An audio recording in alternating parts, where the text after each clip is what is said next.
নমস্কার, আমি লিপিকা।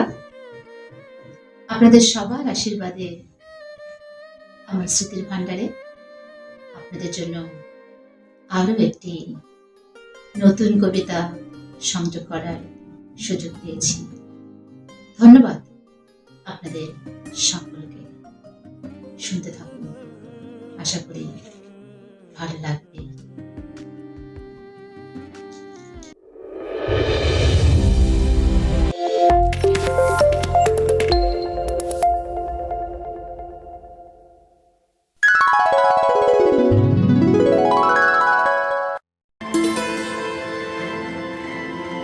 মানুষ বড় অভিমানী প্রাণী।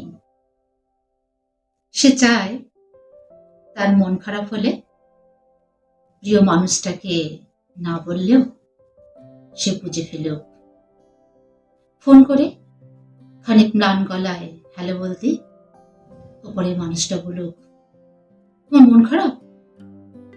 তার এলোমেলো চুল খানিকটা লাল চোখ দেখে বলুক, তোমার ঘুম হয়নি রাতে?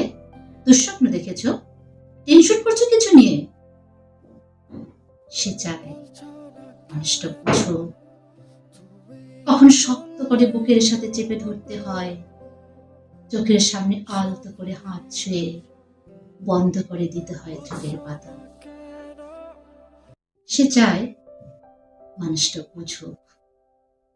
কখন হাতের উপরে হাত রাখতে হয়, ফিসফিসিয়ে বলতে হয়, আমি তো আছি, তবে মন খারাপ কেন?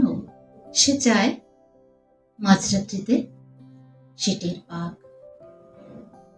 পাশের মানুষটা তার মাথার নিচে সরে যাওয়া বালিশটা ঠিক করে দিচ্ছে।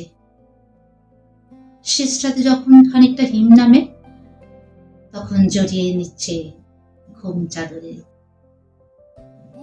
সে চায় তার জন্য কেউ মাঝরাত্রিতে বাড়ি ফেরার অপেক্ষায় থাকুক। মনে রাখুক তার জন্মদিনের কথা, প্রথম দিনের কথা, স্পর্শ অনুভূতির কথা।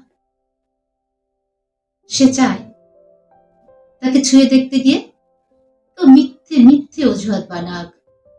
কেউ কপাল ছুঁয়ে বলুক, দেখি দেখি তোমার জ্বর হয়নি তো? অভিমানে দূরে সরে যেতে চাইলেই কেউ বলুক, খানিক ভুল করেছি বলেই দূরে সরে যেতে হবে?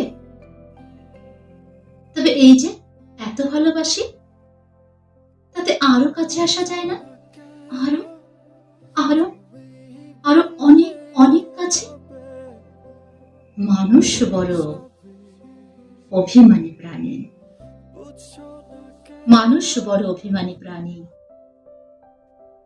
তারা দুজনেই কেবল চায় এইসব ওই মানুষটাই করুক, ওই অন্য মানুষটা। কিন্তু শেষমেশ করা হয় না কারোরই।